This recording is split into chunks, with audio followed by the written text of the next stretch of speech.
گوتەبێژی هێزەکانی هاوپەیمانان بە ڕێبەرایەتی ئەمریکا ڕایگەیاندووە کە ڕێککەوتن لە نێوان هێزەکانی عێراق و پێشمەرگە کوردەکان کراوە بۆ ڕاگررتنی شەڕ لە نێوانیان. پامنێری دەنگی ئەمریکا لە کەرکووکەوە دڵشاد ئەنوەرمان لەگەڵدایە. دڵشاد، ئەم کاتت باش و زانیاری نوێچی هەیە لەسەر ئاگربەستی نێوان پێشمەرگە و هێزە عێراقیەکان؟ ئەم کاتت باش، زۆر سپاس. دیارە ئاگربەستی نێوان پێشمەرگە و هێزە عێراقیەکان لە کاتێکدایە کە ماوەی چەند ڕۆژێکە حکوومەتی عێراق لە دەوروبەری فیشخابور و لە زۆر قۆڵەوە هێز کۆکاتەوە دیارەیەوێت کە هێزەکانی بەرەو ئاراستەی فیشخابور ببات بۆی دەواازەیەک بکاتەوە لە بینی عێراق و یان تورکیا و هەرێمی کوردستانە بۆی ببێتە بەدیلی ئیبراهیم خەلیل.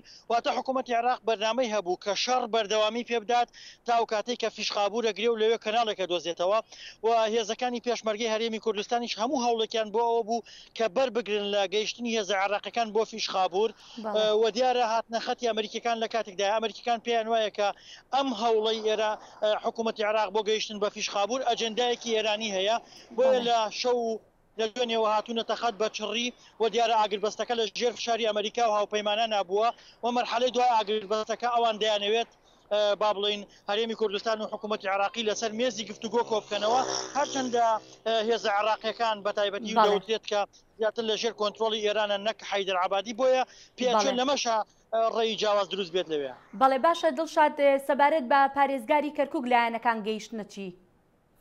بەڵێ سەبارەت بە پارێزگاری کەرکووک دیارە کوتلەی برایەتی کەرکووکە لە کۆی 41 کورسی ئەنجومەن 26 ئەندامی هەیە. ئەوان تاکو ئێستا کەرکووکیان جێهێشتەوە بڕیار بوو سبەینە کوردەکان کە بە کوتلەکانەوە 26 کورسیان هەیە لە ئوتێل ئەبوسەنای سلێمانی کۆ ببنەوە و دانیشتنیەک ئەنجام دەن بۆ قسەکردن لەسەر ئەمە.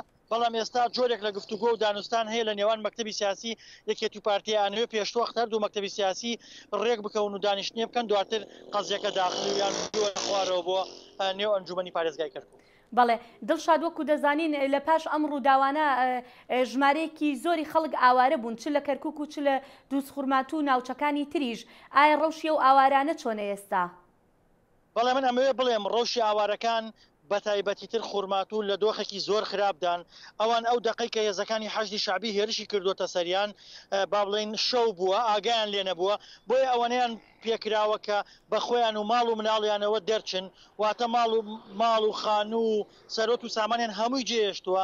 ئێستا هیچیان نییە، بۆیە پێویستیان بە هاوکاریە بەشێکیان لە قوتابخانە و بینا حکوومیەکان و گوندەکان و ناو شارەکان یاریمی کوردستانە تەوزیع بوون، بۆیە بەشێکشان با بڵێن تۆزێک وەزع و ئوموریان باشترە لە خانوویان گرتەوە. بەڵام ئەتوانم بڵێم لە سەدا 90 ئاوارەکان ئێستا لە بارودۆخێکی زۆر خراپان و پێویستیان بۆیە کە ڕێکخراوە نێودەوڵەتیەکان دەستی کۆمەک و فریاگوزاریان پێ بگەنەوە. بەشێکشان ئێستا لە هەرێمی کوردستانە خەریکی چۆڵکردنی کەمپەکان بۆی تاو کاتێک کە ڕێگەی گەڕانەوەیان پێدەیا خود ئەگەڕێنەوە لە نێو کەمپەکانە جێگیر بکەن و ئێستا حاولەکە بۆ ئەوەیە کە هەندێک لە کەمپەکان لە ئاوارە عەرەبەکان چۆڵ بکرێوان بێنێنە شوێنە.